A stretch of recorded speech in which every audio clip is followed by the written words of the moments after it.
Hello and welcome. Today, we have several interesting stories, including one about an entitled boyfriend who abuses his girlfriend and sees nothing wrong with it. Sit back, relax and enjoy. The first story. Am I the idiot for not making a second meal for a child?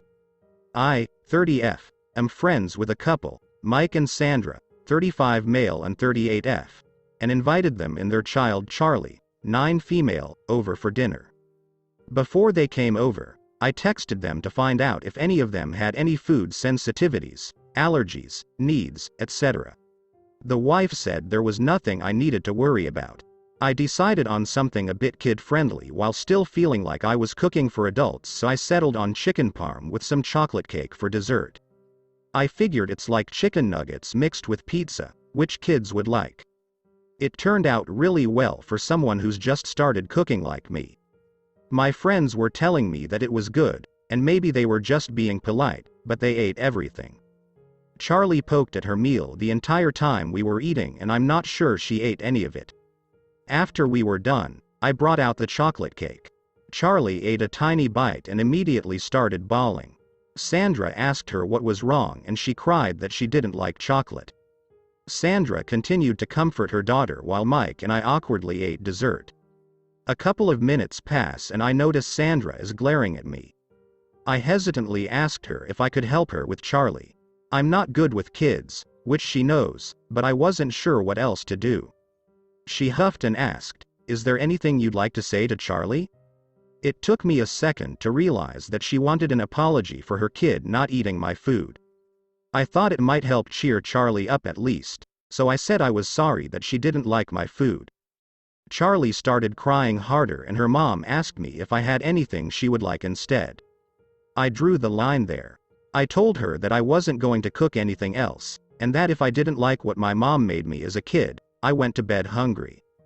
Mike is just silently eating his cake while Sandra tried to convince me to make something else for Charlie to eat.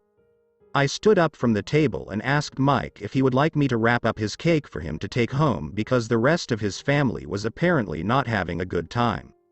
I suggested that Sandra could go home and make something for Charlie to eat.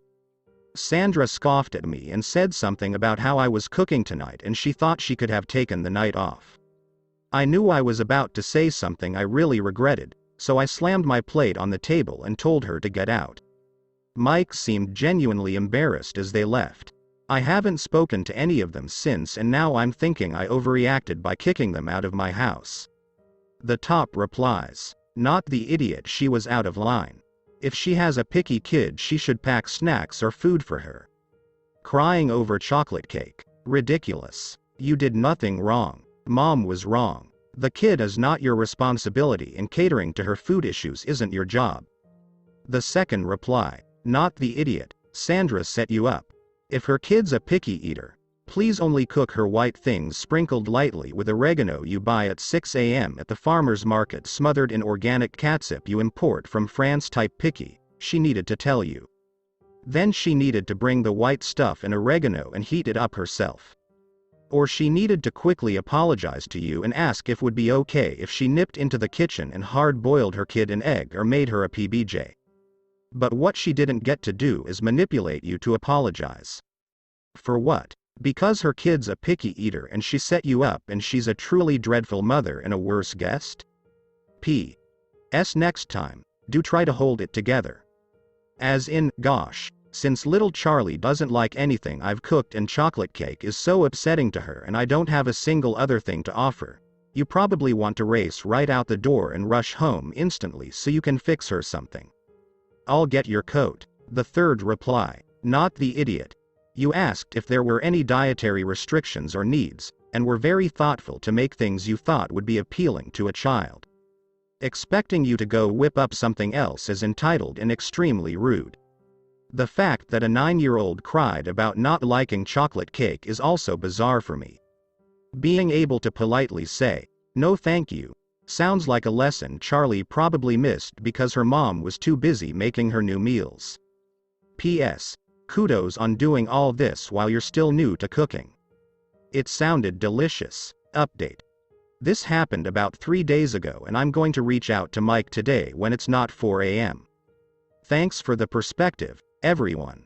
The second story. Am I the idiot for telling my girlfriend she needs to go to the gym?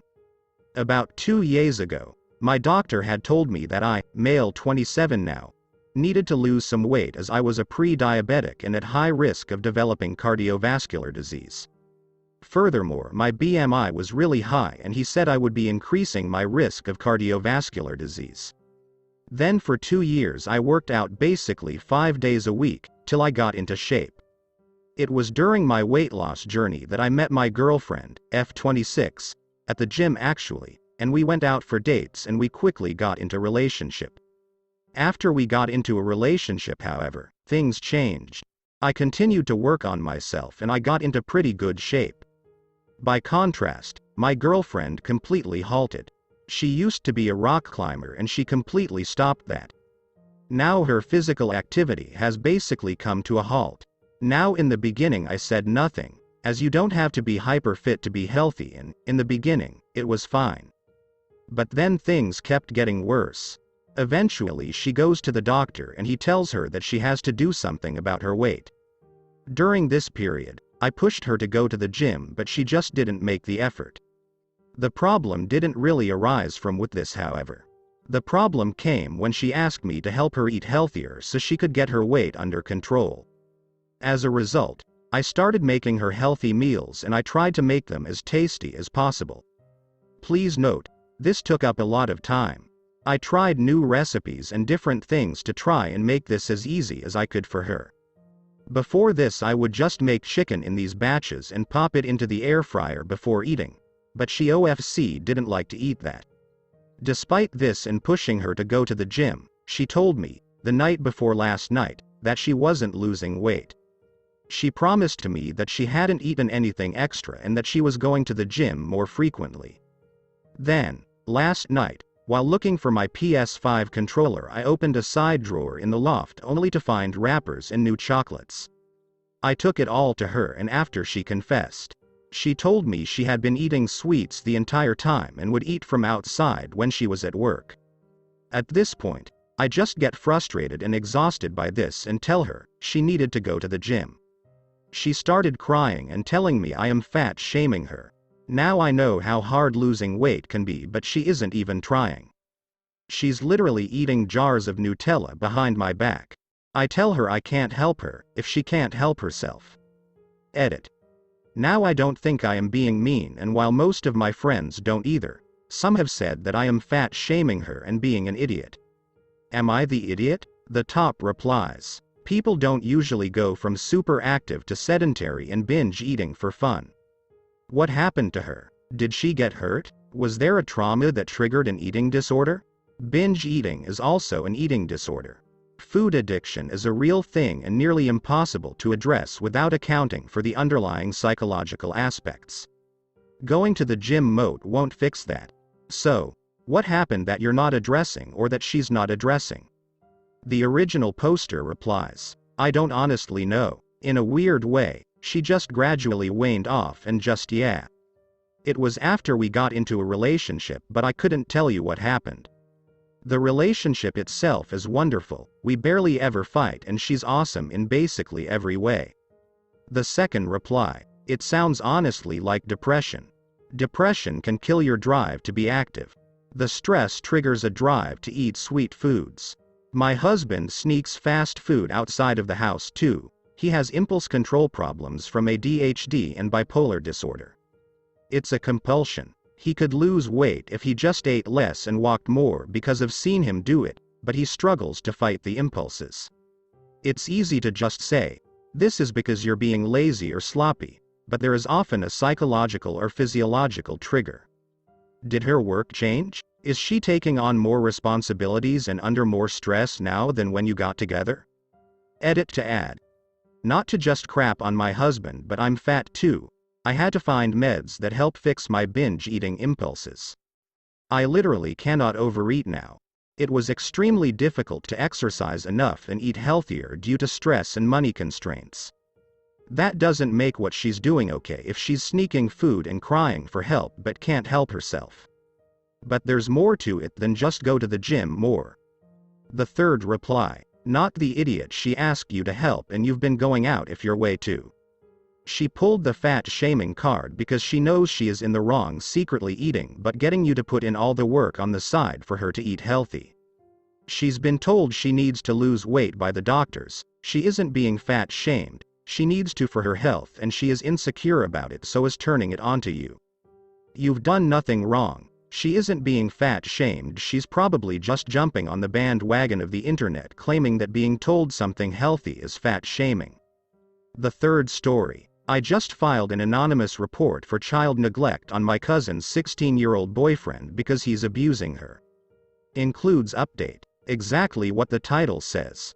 My cousin and her boyfriend are in the same grade and attend the same high school. I just found out that she's been getting physically and verbally abused by him. He spends all day at school with her, they have almost identical schedules, and sleeps practically every night at her house. Her parents don't know about the abuse yet. My cousin is too scared to come forward with the truth, or maybe she's just protecting him. Today I went online and downloaded a child neglect report with our local CPS office. Things I mentioned in the report which are true. The boyfriend's parents do not care about his whereabouts or come looking for him even if they haven't heard from or seen him for days. He is not fed at home. He only eats at school and at his friend's girlfriend house. He sleeps on the floor every night. He does not have an adequate amount of clothes and has poor personal hygiene as a result of having no place to shower. He skips school frequently and has poor grades, but his parents do not intervene. I have no regrets making the report. I don't know what will happen, but I just want him away from my cousin as soon as possible. The top replies. Original poster is helping their cousin in the absolute, most indirect or ECT way a person could have possibly thought of. To me it seems like they are a very non-confrontational person and just doing this much is a very big moment of courage for them. They won't be telling the parents by just being told. Needs more convincing. Especially if they have a non-confrontational nature, then it needs a lot of convincing. The original poster replies. Thank you for this. I can actually be very dramatic and overbearing, which is strangely the exact reason why I want to be as non-confrontational as possible in this situation. I don't want my cousin to push me away for outing her relationship. If she ends up staying with him, I'm sure he will encourage her to cut me off. I don't want to force her to get help until she's ready to ask for it herself and follow through with the commitment to leave him for good. The second reply. Tell her parents. They are the ones who need to know. His situation is a sad one. Doesn't give him the right to abuse others. The original poster gives update. I mentioned this in another comment, but I have brought up some concerns previously to my aunt.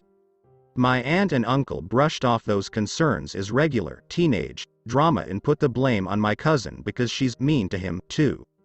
Right now my cousin is still protecting him and keeping the abuse a secret.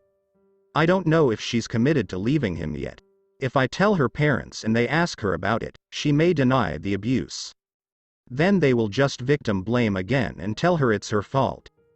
Again, my cousin is only 16-year-old, so right now her communication and relationship with her parents isn't the best. I don't want to out her issues because I'm afraid that she will stop confiding in me. My aunt and uncle also benefit from having the boyfriend around. They have a business and he's their employee. So unfortunately, if they don't have enough reason to boot him, they probably to keep him around. Edit. Some people are saying I should just tell her parents what's going on. In the past, I've brought up red flags, but my aunt's typical response is, it's your cousin's fault too, or, your cousin is also mean to him. And my uncle, unfortunately, is a spineless guy who doesn't stand up for anyone/anything if his wife has already spoken. One thing I did not mention before, they run a business and the boyfriend works with him a few hours each week. I don't think they see him as the perfect guy for my cousin, but they appreciate having him around. They seem to find excuses to paint him in a better light while blaming my cousin when things go wrong. I'm sure they love my cousin though, and if they knew he was abusing her they would, hopefully, tell them to stop seeing each other. The issue with that is my cousin is already in an abusive and manipulative relationship. She has tried to leave before, but they always get back together. Separating them will be hard, and I think her parents allow him over as much as they do because they'd rather he be in the home than my cousin be gone all the time. My hope is that if CPS gets involved, his parents will put him on a tighter leash or send him off to live with his relatives. I don't think my aunt and uncle would foster/adopt him. The third story.